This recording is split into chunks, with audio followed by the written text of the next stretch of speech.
Corinthians, Pedro Ramiro. Vamos lá então, Pedro Ramiro para arrebentar a boca do balão. O Corinthians joga com o Juventude amanhã. Um jogo extremamente difícil e que, por sinal, me parece que a gente tá...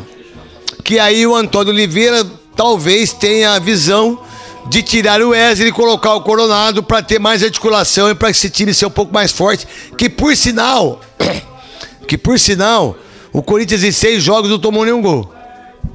Exatamente, craque. Aliás, é esse o grande destaque do Corinthians. Aliás, a gente já falava disso no Donos da Bola ontem, sobre a possibilidade do técnico Antônio Oliveira mudar esse esquema do Corinthians, talvez testar um 4-3-3, é verdade, mas com o Coronado nesse time do Corinthians. Então essa possibilidade está sendo testada. Hoje o time fez o penúltimo treinamento antes do jogo contra o Juventude, aliás, o último treinamento antes do jogo contra o Juventude, que será amanhã, 8 horas da noite. O Ulisses Costa vai narrar essa emoção aqui na Rádio Bandeirantes. O Pedro Oliveira, da Rádio Bandeirantes de Porto Alegre, estará direto de Caxias do Sul, trazendo todas as informações aqui na Rádio Bandeirantes. Então o Corinthians pensando sem o Fausto Vera. Mais uma vez o Fausto Vera volta ao banco de reservas e o Maicon deve ganhar a vaga do argentino. E nem aproveitou a chance também que teve, né? É verdade. Até no primeiro jogo, né, craque, ele teve, até que apresentou um futebolzinho ou outro e tudo mais, mas a verdade é que contra o Nacional do Paraguai, mas a verdade é que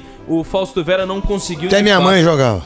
Exatamente. E o Fausto Vera acabou não conseguindo aproveitar a oportunidade direito. Uma provável escalação do Corinthians com Cássio, Fagner, Félix Torres, Gustavo Henrique e Hugo. Muita gente questionando, craque, se o Mateuzinho deveria ser titular no lugar do Fagner. Porque... Para, hein? Não, né? Menos, hein? Menos, O né? Fagner é violento, mas ele pra mim é o melhor lateral direito do Brasil. Exatamente. E aí o meio de campo... Não sei se vocês acham isso. Você acha isso ou não? Eu até acho que o Mateuzinho tem entrado bem, mas ainda assim o Fagner tá acima, Paulo do Vale, tecnicamente. Com relação ao Fagner, o melhor lateral do Brasil? Não. Pra mim é. Mas assim, ele ser violento, o Fagner... as pessoas esquecem o que ele joga. Exatamente. Ele tira o foco do que deveria ser o comentário a respeito dele. De ser o principal lateral dos últimos anos do Corinthians, um dos principais laterais da história do Corinthians, ser jogador de Copa do Mundo, inclusive. Isso. E 2018 jogou pra caramba. E só se fala sobre ele ser violento e não é perseguição. Não é perseguição. Cada rodada ele renova isso. As 2 cotoveladas que ele deu, a entrada que ele deu agora no Zaratio, ele que busca isso. E aí cabe a ele mudar ou não. Se ele não quiser mudar, o problema é dele. Tô nem aí. Exato. E aí, Pedro Ramiro? E aí, pensando no resto da escalação, aliás, no que acompanha o Corinthians nessa escalação, além do Fagner, aí a gente vai ter um meio de campo aí com, aliás, o Ranielli e Maicon ganhando oportunidade.